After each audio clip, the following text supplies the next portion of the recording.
नमस्कार, आप देख रहे हैं इंडिया टीवी। आपके साथ मैं हूं मीनाक्षी जोशी। वक्त हो गया है मुकाबला का।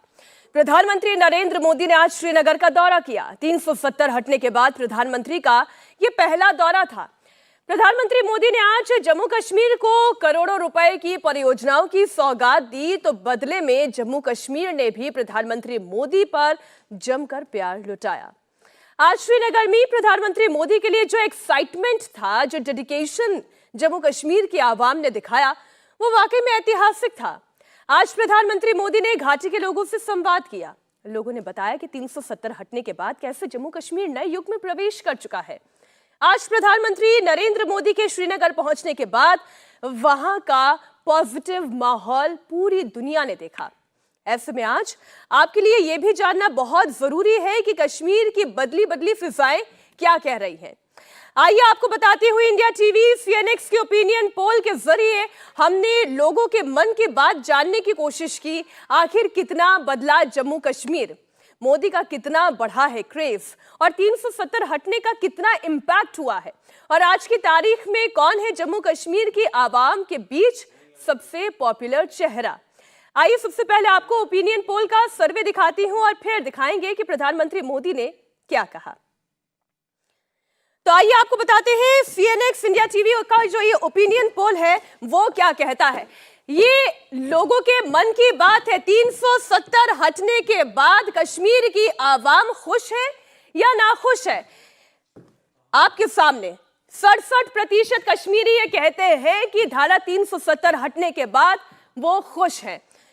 28% ऐसे भी लोग हैं, ये भी कश्मीरी आवाम का ही हिस्सा है, जो ये कहते हैं कि धारा 370 हटने के बाद से वो नाखुश है, ये नहीं हटनी चाहिए थी। लेकिन 5% जनता ऐसी भी है जो ये कहती है कि पता नहीं कि उन्हें खुश होना चाहिए या नाखुश होना चाहिए। लेकिन 67 यानी 67 का ये फिगर आपको देखना चाहिए, जो ये कहती है कि धारा 370 हटने के बाद वो खुश है, वो बहुत खुश है। अब अगला सवाल जो हमने जनता से पूछा, कश्मीर की आवाम से पूछा कि 370 हटने के बाद जम्मू कश्मीर को कितना फायदा मिला। जम्मू कश्मीर को फायदा मिला होगा तभी तो 67% आबादी ने कहा कि ये 370 हटने के बाद से वो खुश है, और वो इस फिगर में भी रिफ्लेक्ट हो रहा है। कैसे? 41% जनता ये कहती है कि बहुत फायदा हुआ, जिनका ये मानना है कि कश्मीर में विकास हुआ है, कश्मीर की सुंदरता में विकास हुआ है, कश्मीर में टूरिज्म बढ़ा है, लोगों का व्यापार बेहतर हुआ है, शिक्षा में बेहतरी आई है। थोड़ा फायदा हुआ है 29% लोगों का कहना है। टेररिज्म खत्म हुआ है। देखिए, टेररिज्म को लेकर भी सवाल पूछा गया था, 370 हटने से क्या टेररिज्म पर असर पड़ा है? 73% 73% लोगों का मानना यह है कि टेररिज्म पर इसका असर पड़ा है। ये जम्मू कश्मीर की आवाम कह रही है, ये वहां के लोग कह रहे हैं कि टेररिज्म खत्म हो रहा है, इस पर असर पड़ा है। आतंकवाद में कोई कमी नहीं आई। 20% लोगों का यह भी मानना है कि टेररिज्म खत्म नहीं हुआ है, इस पर कोई असर नहीं पड़ा है। लेकिन एक आबादी वो भी है जो ये कह रही है कि टेररिज्म खत्म हुआ है या नहीं हुआ है, या इस पर कितना असर पड़ा है, इसे लेकर कुछ डिसिसिव ओपिनियन अभी उनका नहीं है। अब बात 370 हटने के बाद से खुद जम्मू कश्मीर की आवाम ये मान रही है कि जम्मू कश्मीर अपने नए युग में विकास कर रहा है, बदलाव की दिशा की तरफ तेजी से आगे बढ़ रहा है। आपको सुनाते हैं इस बदलाव को कैसे प्रधानमंत्री नरेंद्र मोदी ने एक सुखद संयोग बताया। यहाँ की झीलों में जगह जगह कमल देखने को मिलते हैं। 50 साल पहले बने जम्मू कश्मीर क्रिकेट एसोसिएशन के लोगों में भी कमल है। ये सुखद संयोग है या कुदरत का कोई इशारा कि बीजेपी का चिन्ह भी कमल है, और कमल के साथ तो जम्मू कश्मीर का गहरा नाता है।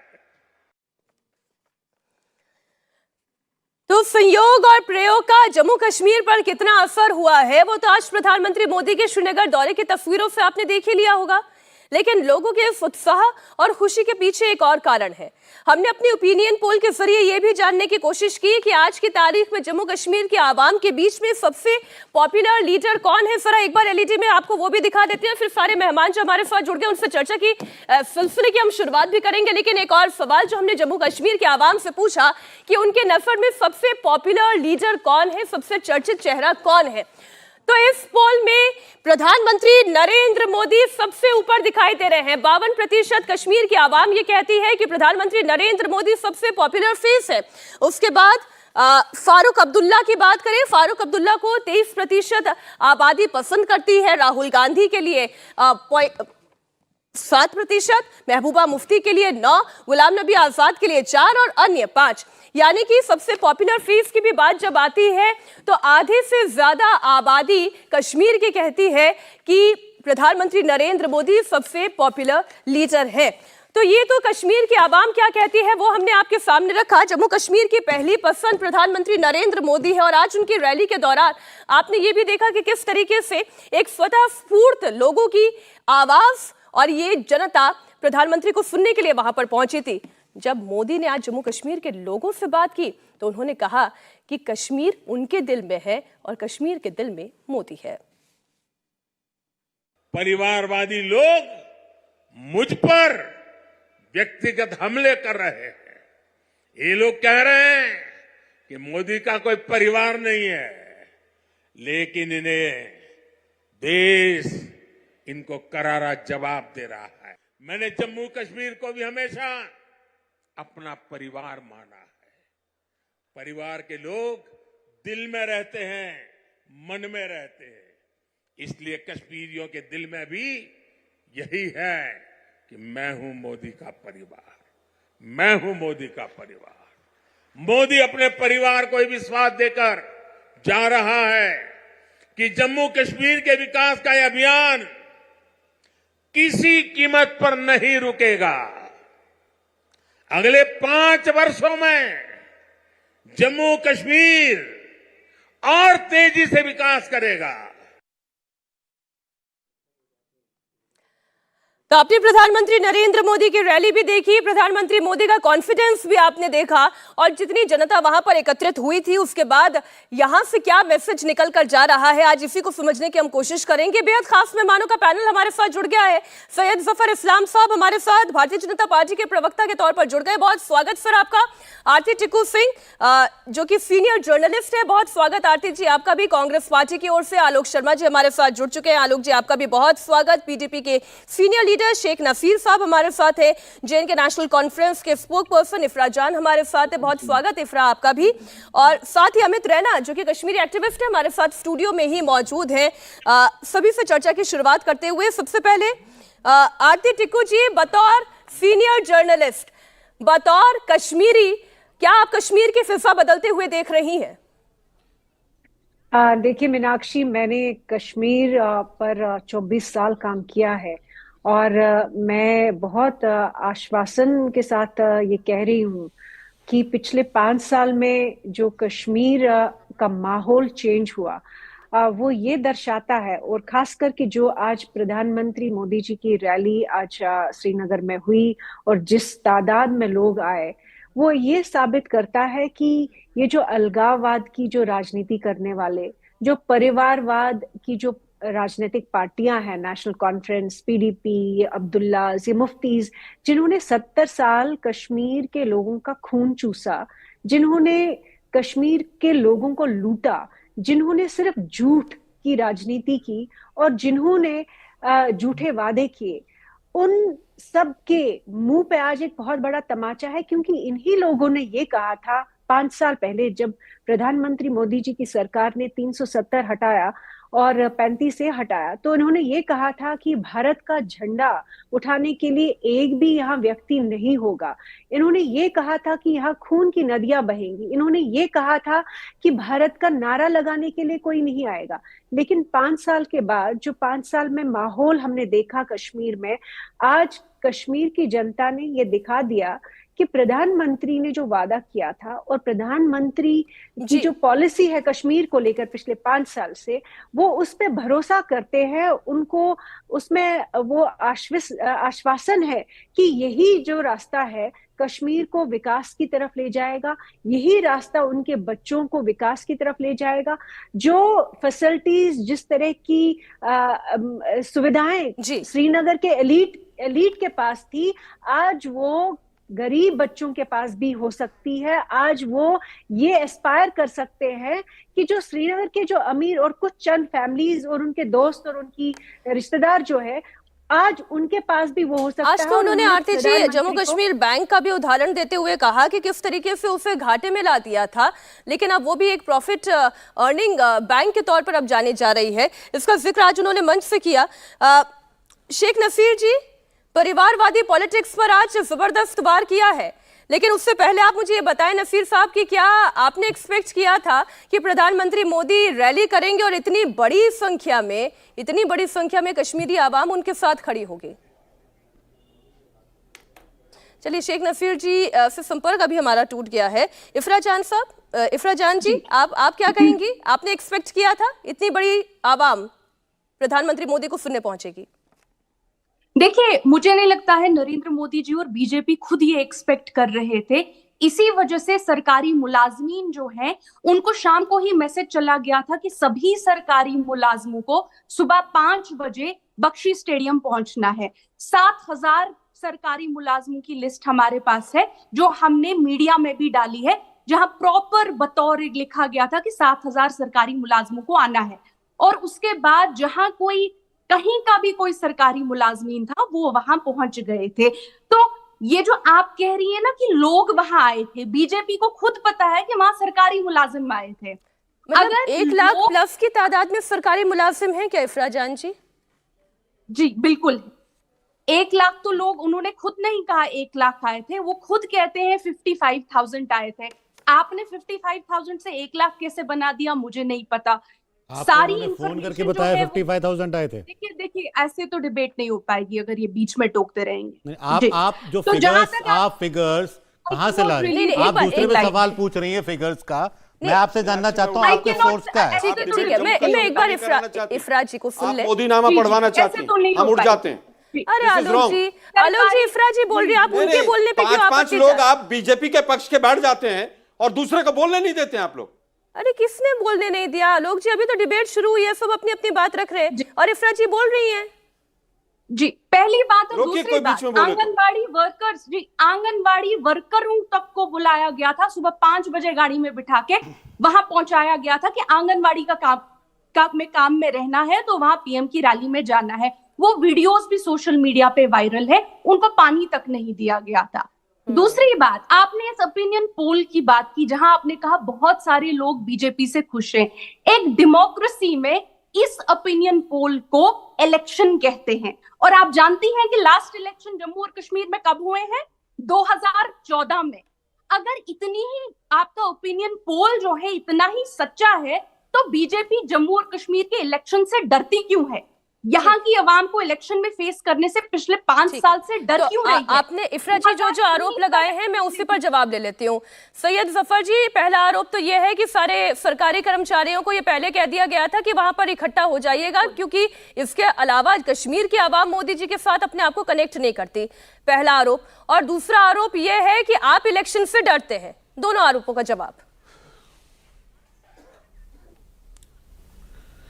देखिए, आज जो कश्मीर की जनता ने जो जुनून दिखाया है प्रधानमंत्री जी के प्रति, वो अपने आप में ऐतिहासिक है।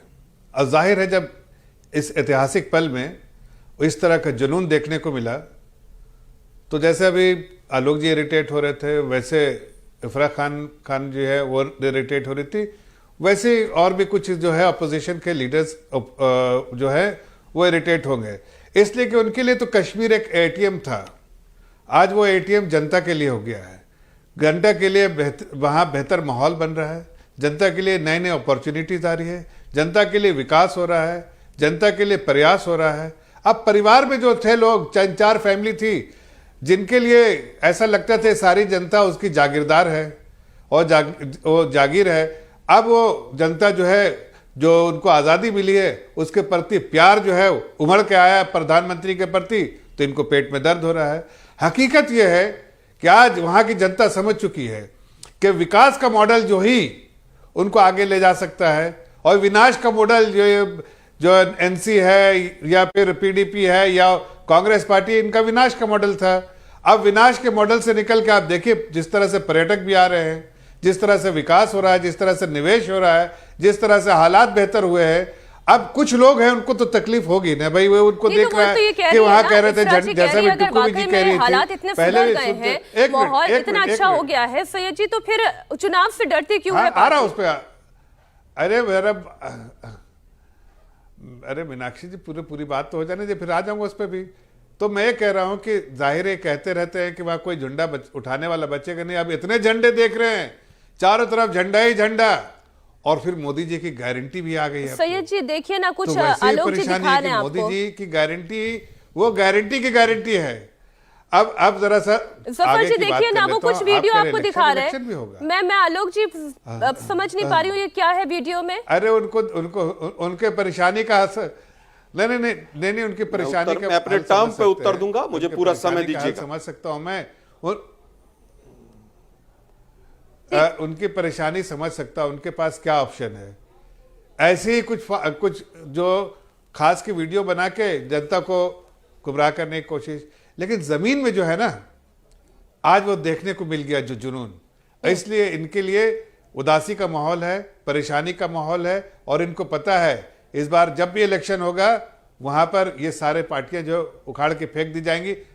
हम इसको दावा नहीं कर रहे, इसकी जनता ने इस तरह का जुनून दिखाया है, और जनता इस बात का, जनता के ही प्यार से ऐसा होने वाला है। ठीक है, अब जनता को दिख रहा है कि इतने पर्यटक एक साल में इलेक्शन बहुत ज्यादा दूर तो है नहीं, कश्मीर की 3 सीटों पर क्या असर होगा इस रैली का, वो तो जनता बताएगी। सैयद जफर जी एक बार, क्योंकि ये मेरे साथ बहुत सारे मेहमान हैं और सभी का रिएक्शन मुझे लेना है। आलोक जी ये क्या, पहले तो आप मुझे वीडियो दिखा रहे हैं, दर्शकों को वीडियो दिखा रहे हैं, बताएं प्लीज। देखिए ये वीडियो है 5 फरवरी का, और ये लेह लद्दाख में लाखों लोग इकट्ठे हुए थे मोदी जी के खिलाफ। लेकिन मीडिया के साथियों को आजकल वो शायद रैलियां उस तरह की दिखाई नहीं देती, प्रोमो में भी कहीं नहीं दिखाई देगी, केवल मोदी जी का वाह वाह वाह वाह वाह वाह दिखाई देता है। ये 5 फरवरी का है, इसी साल का, लेह लद्दाख का, और इसमें लगभग 1 लाख लोग लेह लद्दाख में मोदी जी के खिलाफ कड़कड़ाती ठंड में इकट्ठे हुए थे। ये भीड़ देखिए जरा, आजकल बहुत कम लोगों की हिम्मत है कि वो दिखा पा रहे हैं। अब मैं एक एक पॉइंट का उत्तर देता हूं। धारा 370 हटी नहीं है, धारा 370 हिंदुस्तान के संविधान का हिस्सा आज भी है। अगर आप उस ऑर्डिनेंस को पढ़ेंगे 2019 वाले को, using the powers of article 370 we are making these 2 changes, कि हम धारा 370 की पावर्स को यूज करके 2 चेंज कर रहे हैं, और उसमें 35A वर्ड भी नहीं है। 1959 में जो ऑर्डिनेंस आया था उसको निरस्त करते हैं, प्लस असेंबली की जगह LG रिप्रेजेंट करेंगे, 2 सेंटेंस का ऑर्डिनेंस है। लेकिन देश के प्रधानमंत्री जब लाल किले से झूठ बोल सकते हैं, मैं 1 घंटे का शो है, पूरे पैनल को चैलेंज करके जाता हूं यहां पर कि मुझे एक ऑर्डिनेंस दिखा दीजिए जिसमें लिखा हो कि धारा 370 अब हिंदुस्तान के संविधान का हिस्सा नहीं है। और अमित शाह जी का स्टेटमेंट था कि जिस तरह के 2 चेंजेस हमने किए हैं, ऐसे तो कांग्रेस ने 36 चेंज किए हैं। पहले 2 प्रधानमंत्री होते थे, तमाम चीजें होती थी, 2 झंडे भी होते थे, हाई कोर्ट नहीं था, सुप्रीम कोर्ट नहीं था, और उसको भी बदलाव को फिर जिस तरह से 15 साल में वो 35A को भी हटा दिया कि आप 15 साल पहले वहां रहिए फिर प्रॉपर्टी खरीदिए। ये लोग तो बहुएं ला रहे थे वहां से कि बहू आएंगे अब वहां से। मैं कह रहा हूं मुझे 50 गज का एक प्लॉट जम्मू में दिलवा दें हमारे जफर भाई, आप आ जाइए, कल मेरे साथ दिला देता हूं।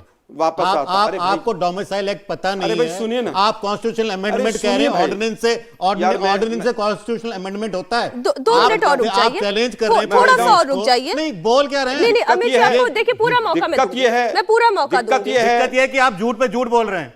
गोदी मीडिया 4 बीजेपी समर्थक बैठाता है। अरे आलोक जी देखिए, उनको चुप कीजिए।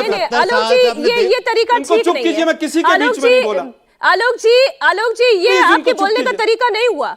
आपने वीडियो दिखाया, मैंने वीडियो, आप मोदी नामा चलाइए, मैं उड़ जाता हूं, मुझे कोई शौक नहीं। आपको बोलने की स्वतंत्रता है, इसका मतलब ये नहीं कि आप जो आपको मन आएगा वो आक्षेप आप लगाएंगे। नहीं देखिए मीनाक्षी जी, मैं किसी के बीच आपने जो तर्क आपने रखना, आपको मुफीद लगा आपने रखा, उसका काउंटर किया जाएगा। मैं एक शब्द किसी के बीच में नहीं बोला हूं। जफर भाई बोल रहे थे, मैं एक शब्द नहीं बोला। शांति से सुनिए।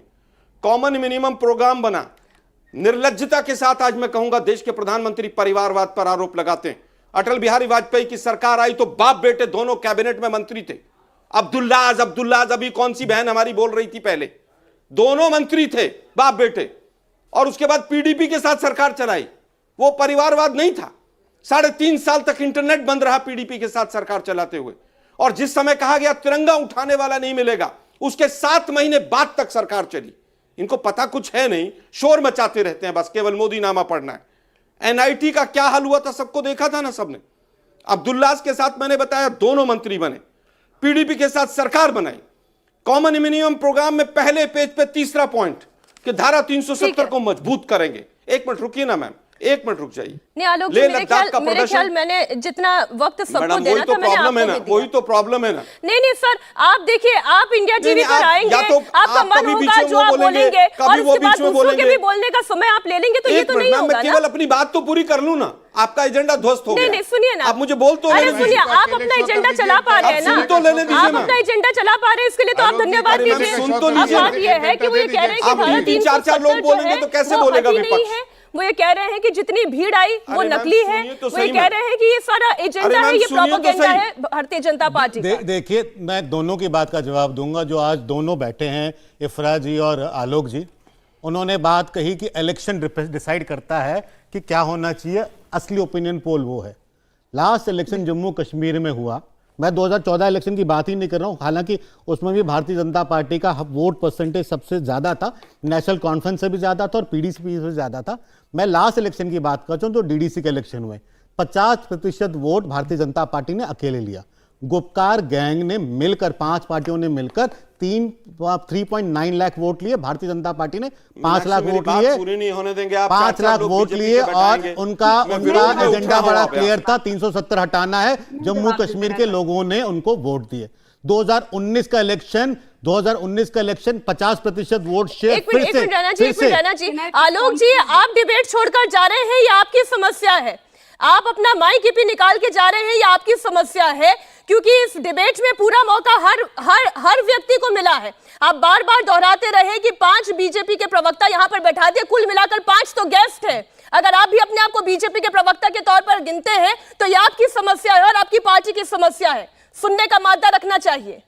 रैना जी, अपनी बात पूरी करें। उसके बाद सबसे बड़ा वोट शेयर फिर से भारतीय जनता पार्टी का 2019 इलेक्शन में, एजेंडा में 370 हटाना। चलिए वो बात भी छोड़ देते हैं, अब बात कर रहे हैं 370 की। इसी कारण इस देश का ये हाल है कि कांग्रेस का प्रवक्ता कहता है कि कॉन्स्टिट्यूशनल अमेंडमेंट ऑर्डिनेंस के थ्रू आया है। कॉन्स्टिट्यूशनल अमेंडमेंट ऑर्डिनेंस के थ्रू आ सकता है क्या? वो एक 370 को नॉन ऑपरेशनलाइज किया गया, जो बेनिफिट्स, जो एक्सटेंडेड प्रिविलेजेस जम्मू कश्मीर को दिए गए थे 370 के तहत, उनको विड्रॉ कर दिया गया। ये सिंपल है और ये कोर्ट जा चुके हैं, एनसीबी कोर्ट जा चुका है, और ये नेशनल कॉन्फ्रेंस के जो प्रवक्ता हैं वो शायद भूल रही हैं कि उनके नेता ने सुप्रीम कोर्ट में मेरे हलफनामे पे वापस हलफनामा भरा और कहा मैं हिंदुस्तानी हूं, पाकिस्तानी जिंदाबाद करते करते वो वापस हिंदुस्तानी बन गए। हिंदुस्तान का एफिडेविट भरना पड़ा। एक छोटे से ब्रेक के लिए हमें रुकना होगा इफ्रा जी, मैं ब्रेक के बाद लौटूंगी आप ही के पास, आपको पूरा मौका मिलेगा। एक छोटा सा ब्रेक, चर्चा जारी है।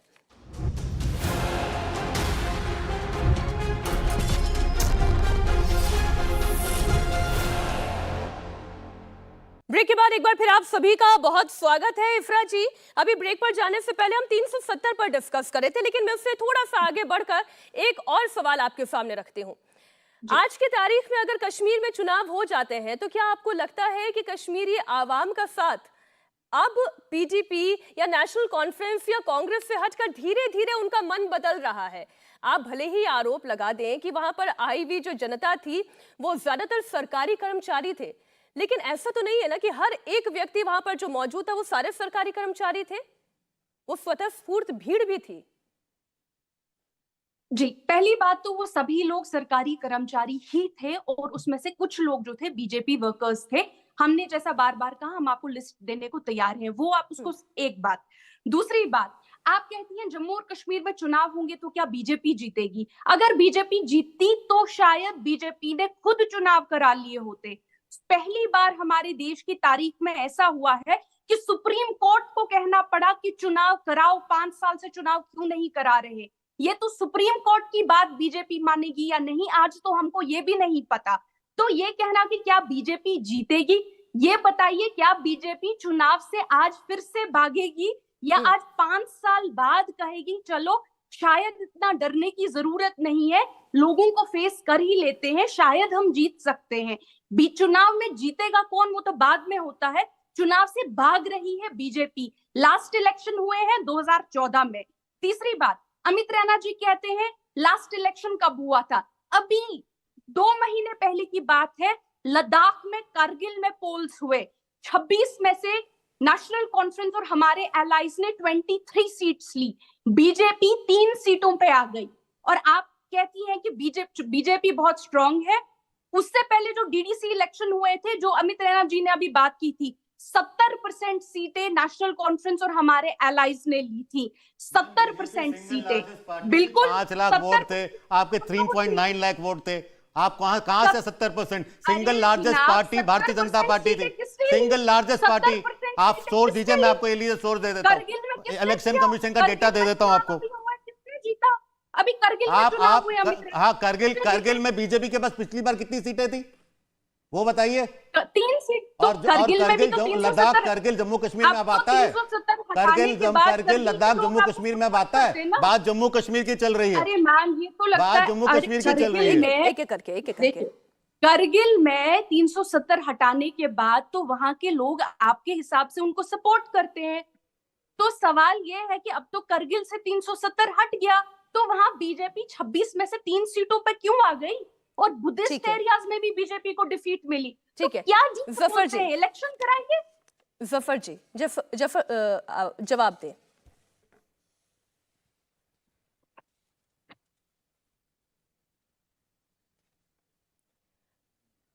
जफर जी, आपकी आवाज हम नहीं सुन पा रहे हैं कि आपने म्यूट कर दिया है। अब जी बोले।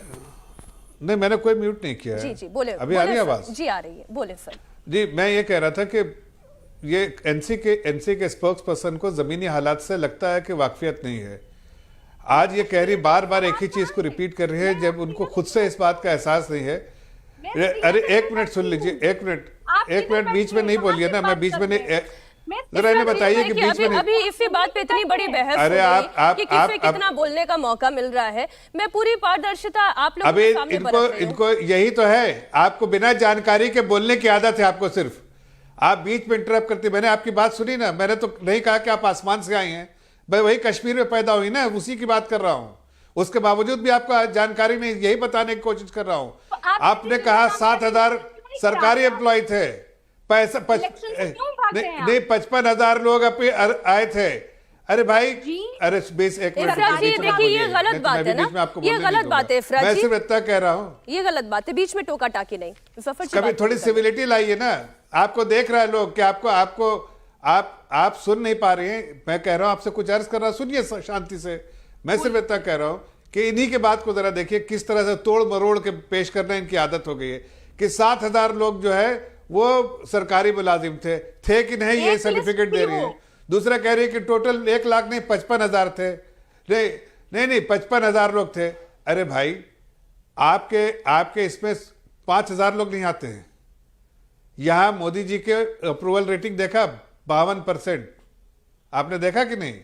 और दूसरी बात बता रहा हूं, इलेक्शन आते आते जिस तरह से लोगों का रुझान बढ़ रहा है, अभी आप हाथ उठाइए तो लोगों को एहसास होता है कि हाँ भाई, सरकार जब से ये 370 गया है, यहां जो है सरकारी निजाम से बहुत सारे बेनिफिट्स आ रहे हैं। ये तो हम इससे महरूम रहे थे।